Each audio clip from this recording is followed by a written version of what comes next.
Hello friends, I am Niharika from Gurgaon. मैं आपको अपने जीवन की एक ऐसी बात बताना चाहती हूँ जो कभी किसी से बताने की हिम्मत ही नहीं जुटा पाई।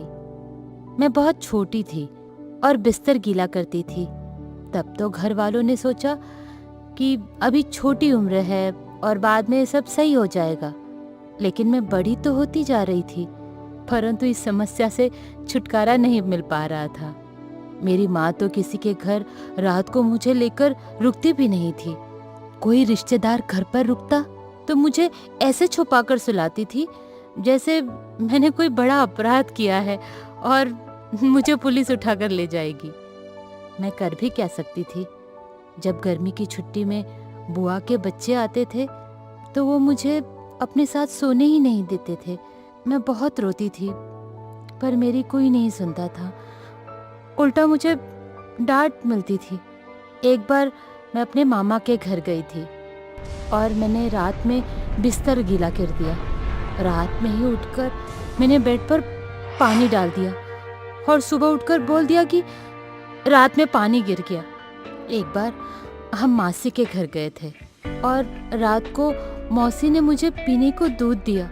मैंने दूध इसलिए नहीं पिया कि रात में यदि बिस्तर गीला हुआ तो दूध गिरा दूंगी और सबसे बोल दूंगी कि दूध गिर गया था।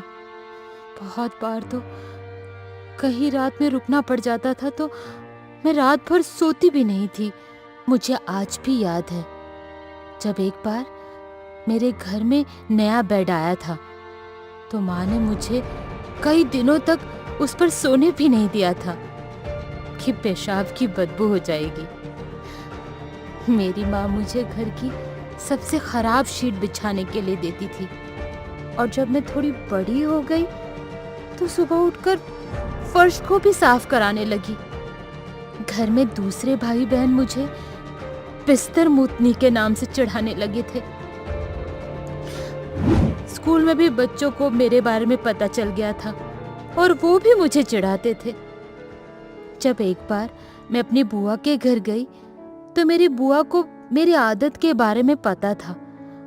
उन्होंने रात में मेरे पास कोई बच्चा सुला दिया ताकि किसी को मुझ पर शक ना हो। मेरी माँ ने बहुत सारे चिकित्सक से भी सलाह ली, दवाई दिलाई गई, पर कोई फर्क नहीं पड़ा।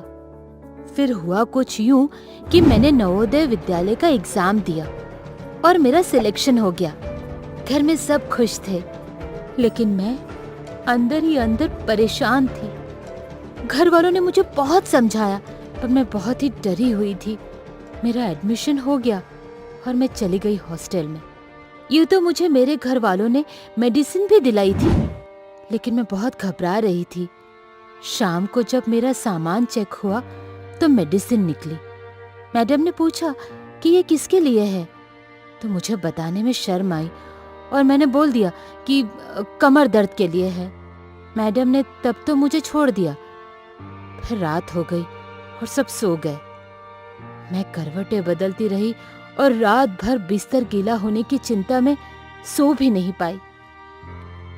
पहले एक सप्ताह तक तो सब कुछ सही सलामत रहा।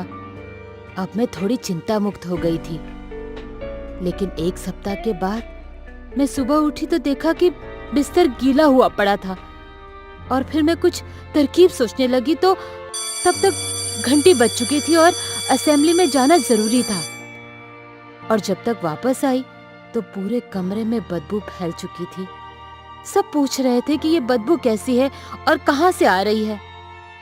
फिर हाउस मास्टर को बुलाया गया और बदबू का कारण पता किया जाने लगा। हम एक रूम में 24 छात्र रहते थे। तभी मेरे बेड की जांच की गई और पता चला कि वह बदबू वहीं से आ रही थी। फिर मैडम ने मुझे मेडिकल रूम में बुलाया। मैं रोने लगी और सारी बातें बताई। मैडम ने मुझे प्यार से समझाया और मुझे सोने के लिए सिंगल रूम दिया। अब मुझे थोड़ा रिलैक्स फील हुआ, लेकिन हॉस्टल के बच्चों की नजरों में मेरी इमेज खराब हो गई थी। अब सब मुझे अलग ही नजर से देखते थे। कोई मेरे कमरे में भी नहीं आता था। फिर एक दिन मेरी माँ मुझसे मिलने आई तो मैं माँ के सामने बहुत रोई और वहां ना रहने की जिद करने लगी। लेकिन माँ जबरदस्ती मुझे छोड़ गई। मैं बेहद डिप्रेशन में रहने लगी थी। मेरा रिजल्ट खराब हो गया था, जिस कारण मुझे सबसे डांट पड़ी थी। मैं हॉस्टल में रहना ही नहीं चाहती थी। फिर छुट्टी हो गई और मैं वापस घर आ गई। मैंने सबसे बोल दिया कि मुझे नहीं जाना, लेकिन फिर से भेज दिया गया। मेरा कोई दोस्त भी नहीं बन सका। 8वीं कक्षा के बाद मैं जिद करके वापस लौट आई। मैं वापस तो आ गई, लेकिन अब मैं घर वालों की इतनी सुनती थी कि पूछो मत। कोई कहता इसने अपनी जिंदगी बर्बाद कर ली, कोई बोलता पढ़ाई से दिल चुरा के आई है। बस मैं सबकी सुनती।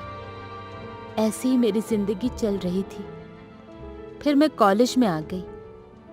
यहाँ आकर मुझे सब नॉर्मल लगने लगा और अब मैं पहले से अच्छे से जी रही थी। बस घर में तो समस्या थी, लेकिन बाहर सब नॉर्मल था। और अब मेरी शादी पक्की हो गई। अब फिर से मेरी जिंदगी उस दर्द से गुजरने को तैयार नहीं थी। मुझे लगने लगा कि इससे अच्छा तो मैं सुसाइड ही कर लूं। लेकिन क्या करती। फिर मेरी शादी नजदीक आ गई। मुझे बहुत तरह की मेडिसिन दी गई। अब मैं 23 वर्ष की हो गई थी और मुझे अपनी जिंदगी खराब लगने लगी थी। फिर हुआ कुछ ऐसे कि मेरी शादी हो गई और मैं ससुराल में आ गई। अब मैं खुद को बहुत मजबूत बना चुकी थी और मैंने पहले ही रात अपने पति देव को सब कुछ बता दिया। मेरे पति बहुत अच्छे थे। उन्होंने मुझे समझाया और मेरे रूटीन में बदलाव करने लगे। धीरे धीरे मेडिसिन से भी आराम मिलने लगा और फिर हम एक डॉक्टर से मिले। उनको बचपन से लेकर अब तक की सारी समस्याएं बताईं। डॉक्टर ने मेरे कई तरह के चेकअप किए और पता चला कि समस्या मुझे आनुवांशिक है और अब उसका अंत होने वाला है।